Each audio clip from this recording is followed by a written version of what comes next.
All right, all right, all right. Tanya, Tenica Patxot here on the Igniting Clarity show. And I'm the founder of the Genesis Network, and I am so blessed to be able to bring amazing entrepreneurs onto the Clarity Show and help you just get a look at behind the scenes of business. We're here to equip, encourage, and unite entrepreneurs, authors, speakers, thought leaders, and ministry leaders, anyone building in the marketplace online. And in our part one, this is part two. Part one, we were talking about, man, we talked about a lot of deep things. We talked and about deep stuff too, yeah. Yeah, coming into that midlife crisis, and then all of a sudden it's like, you know, you want to throw everything away and figure out who the heck you are. You know, I think we have that in our teenage years, and then we have that, you know, Exactly. as we get older. So what were some things you were talking about after 20 years, you just took a shift? What were some things that you did to start shifting and take ownership of where you were at? You know, like you said before, it's different for everybody, and it's a different, you know, sequence of steps, but they feel the same inside. That's, you know, the common denominator. And they feel like, you know, a new degree of clarity, a new degree of awareness and self-awareness and of connection, if you want, you know. Yeah. And you can call it God, universe, I don't know, and I'm free with that, whatever you want to call that. But there's obviously something or somebody having our back. Yeah. To me, it looks like it, because we're too fragile to have survived for such a long time without somebody watching over us, you know.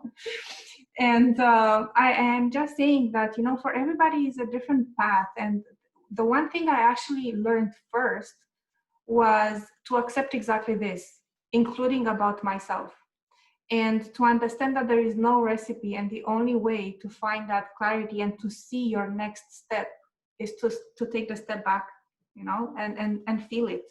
And that's exactly what I do in my business coaching.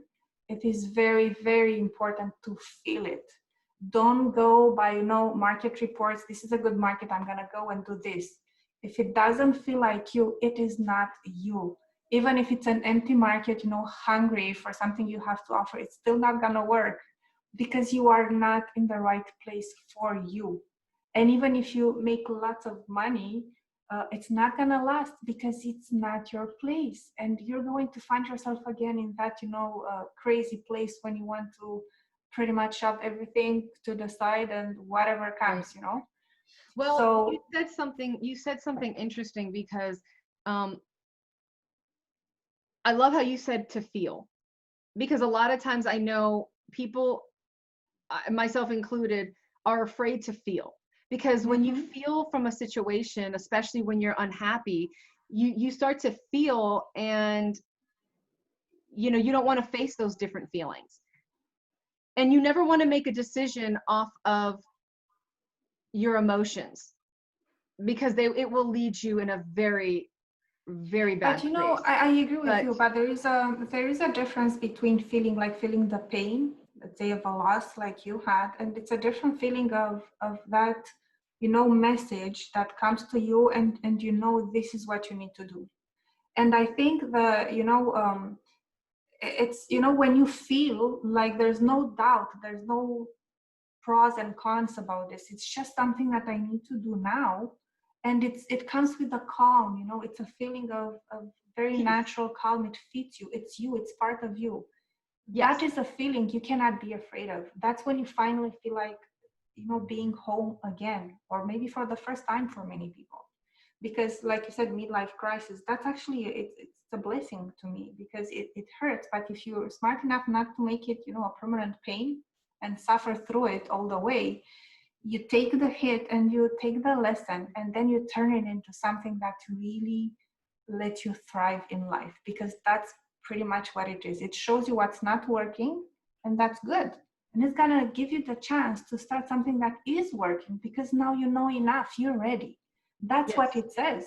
You are ready. And for me, it was, you know, changing careers. And I think for many people is that, because we are educated to, like you said, it's more here, but not here. We are educated to follow socially accepted, success recipes, and they don't fit us. I mean, how many people, if you think of what's really, the ideal for people, we say like, you have to be a lawyer, you have to be an engineer, you have to be a doctor, you have to like, okay, but how many people are like that? Everybody is different, and you have to understand that you came here with a purpose on your own. You have to do what you have to do. People need you for what you have to offer. And that's exactly what I'm trying to do in my business. I'm trying to help people see what they need to do and what people need from them. And they're waiting for their gift. And I'm trying to help them, go through that very uncomfortable, stage when you really don't know what to do. You want to start something, but you don't know what to do. Like, you sit at your table and you have no clue. You feel like you have all this, force inside of you driving you to do something, but you just don't know what to do. And then what I do, I and we were talking about steps, because it's different for everybody. Allow yourself to feel what you want to do. And actually, the step number 0, if you want, when I work with my clients, is understanding what you want, what you need, like you said, like your subconscious desires. And that's what we need to pay attention to, because they're going to come and hunt us and sabotage us in our business. And when we choose. But I do think that what we need to make sure that we do first and foremost is what you said: take a step back. Yes, absolutely. And feel everything. You need to question all those different things. Absolutely. Why am I angry? Why do I feel unhappy? Oh, yeah. What is it about blah, blah, blah, blah, blah? And write it down, because this is what I've realized. I might say that I'm unhappy or I'm angry because of this, that somebody in my life did this. And then I ask myself again, well, why did that make you angry? And as I keep asking myself why, I remember, I go back to, oh, it made me feel like I wasn't worth anything. Well, why do you feel that way? Oh, because my dad left, and because, this and this and this. These are some things that you need to start also addressing when you take that step back. So that way, when you hear, I want to go in this direction, or I want to go, it's a clear understanding, and you step into that new career, that new place or whatever, with an understanding that this is for you. Exactly. Because absolutely. we can end up still going through that cycle if we don't go through inner healing and really identify taking that step back, which is why I like to bring that forward, because that's where a lot of people in business are. And then it affects the way that they teach. It affects the products they create. It affects their message. It affects everything. And I think we sometimes forget, because we want to make a livelihood, that we're dealing with human beings. Yeah, and that I think is it's a completely different topic, but it has its place in the world today. We need to completely change the way we look at business. It has to be a service for people before everything, and then money is following. And you're right about what you said, and I think that's an exercise, like take that step backwards and always, keep in touch with who you are all the time. And for me, starting my business was the process to really, it was personal growth. And that's what I want, to let people know, because like we said, it's a process, it takes time, but this is on steroids. Like you cannot find any place to hide. It's you with yourself, and this is the time to face your demons, because there's nowhere to go, nobody to blame. Yeah. And now if something is not working, you go through that sequence of questions, but why? Like, and I'll give you a very small example that happened to me, like today in a discussion today with somebody. It bothers me when I send emails out, people misspell my name. And I like, what should I do? Should I correct them or not? And I said, for me, whatever, tell them or not, that's not the point. The point is, why does it bother you? And what is that bringing up for you? Yes. And it's like you said, so what I read behind is like the need of recognition, like I'm an individual, see me, like somebody who needs to be seen, When you are building your business and there's nobody else but you hit all these walls, and you are going to have so many opportunities to ask those questions. Yeah. And this is going to bring you so much more peace because you get to finally know yourself. And the more you know yourself, the better you know what to do next, including your business, because your business is an extension of yourself. Can only be that if you want it to be long lasting, right? Yeah. But you recognize it. That is something that is really key right there that you said. It came up and you asked yourself, you were willing to ask yourself why, and you recognized it. And now you're able to take that. Okay, well, what is making me feel like I need to have the recognition, or what is making me feel that? And you start to go through that. And there's a level of vulnerability. And you have to have that also with your students, because they need to know you're human, that you're going through the same thing, but you're just at a different process. You're just at a different place in this journey. I might be 20 steps forward than another person, and I can help them, you know, so or my step could be a bit different than theirs. I'll give you a very personal example now. For the longest time in my life, I had a huge issue with my English.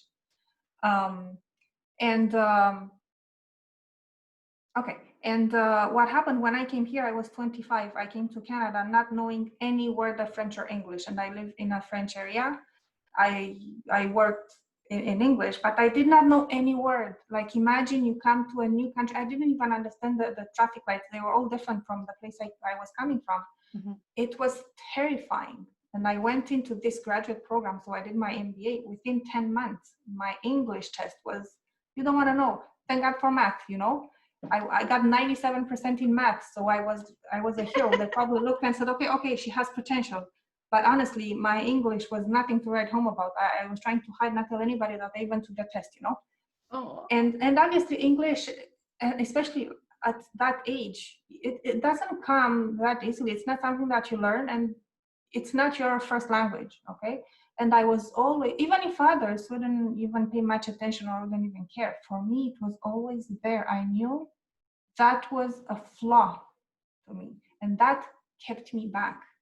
Until I learned, and that was very recently, by the way, I learned that you can actually switch that, because you know what? Everybody has at least one thing, you know, they're very, you know, conscious about, and they're really sensitive about, and they really think they're behind everybody else because of that. And I think this is the point where I actually can connect with others. I can, like you said, I'm human. I'm vulnerable. That's exactly where I am, because this is one thing I don't do well. But you know what? They have their own. And this is where we feel we are on the same page. Look, if I could learn and do this, this is actually an advantage in some, you know, situations, because you can understand how we can actually relate. I can share with you what helped me, you know, go forward from there and be successful in whatever I wanted to do, given that flaw. And that would be reframing. That's one of the steps that I find is essential in everything. And reframing, I can apply it to understanding failure in business and everywhere, but understanding how necessary that step is. And we forgot that nature works by trial and error, and this is how we learn, and we need it. This is how we build ourselves. We did not, like, reframing also covers knowing how to win. Nobody's ever educating anybody nowadays how to win. We know how to blame failure, but we do not educate our kids to know how to win and celebrate themselves, because you never go for a long drive without filling the tank. But that's exactly what we try to do in our lives. We blame, you know, ourselves for everything. That takes away from our power and from our energy. But nobody says, you know, now you do this to fill it up again. And this you really need to know in your business. You need to be on top of it, because you are the driver. You need to be your system in place. If you want to go for a long drive, make sure you have gas. No, absolutely. I agree. And so anybody who is, you know, who wants to pull out the exact, you know, those pinpoints, it's really good. So, you know, a lot of times we can feel that, like what you talked about, reframing. Some of my greatest, I've learned over the years, some of our greatest weaknesses that we see as weaknesses, that we've been bashed for, that we've been all that, are really some of our greatest strengths. And that sometimes individuals in our lives can make us feel less than in an area, you know, when we hide and we are shameful of those those things, but you know, we realize that everybody is going through their work and their process in their own self. So one, taking a look at, you know, some of the things within yourself, take a step back. I recommend resetting. Like usually on the weekends, I do my best not to do anything. Um, I'll go out, I'll work out, I'll go for a run or a walk, or I'll spend time, you know, with family or do those type of things. I reset myself. Try not to do anything with business, but what I'll do is I will grab a notepad because all those ideas come. Ideas, exactly. Yeah, Yeah. I try to do 45-minute sessions. I work for about 45 minutes, take off about 15 minutes, and then I walk away, take a step away, and I write, or I go do the dishes, or I do something different, and I reset and get that energy to get myself out of my situation. So just the same in life. What Irina was talking about is essentially just making sure that you learn to take a step back. Take that weekend away before you make big decisions. Get the counsel that you need. Think about what you're doing. Address why you're feeling the way that you're feeling. You might be at any one of those stages, so we encourage you to definitely do that. And just start the process, because it affects your business, it affects life, it affects your family, it affects a lot of different areas. And we don't think that just because you have this crisis in your life, it's absolutely normal. We all get to a place of age-wise that we've been there, done that, and we start to question everything in our life. The key is, how are you going to go about it? You don't have to destroy everything and rebuild. You can identify where the cracks in the foundation and start addressing those things slowly but surely. So thank you for watching. Again, make sure you spell her name right. I hope I spelled your name right, because that's why I like the calendar, because you spelt it, not me. But I will make sure I do that. Thank you so much. What you do is valuable, helping people, you know, reset and get past that crisis in their life and in their business. I love it. And I hope to connect with you more and have you in the network, and have you be able to pour into others, because I know there's that special gift that you have that they need. You'll find all of her information here around this video, around this podcast, whatever you're listening to, whether video or audio or whatever platform you're on. Do you have any last thoughts? I just want to thank you first, and I'm so happy we've met, because it looks like we could have been sister any day, you know. And and I do hope we're going to do more stuff together in the future. And for everybody watching this, I just want to say one thing: whatever you are, you're in the right place, and you are supposed to be there. And just take it the way it comes. There is a blessing in everything happening to you. Yeah. Start with that. Absolutely. I agree. Just start where you are. Don't bash yourself. All right. Thank you, everyone. Thank you so much. Thank you, everyone.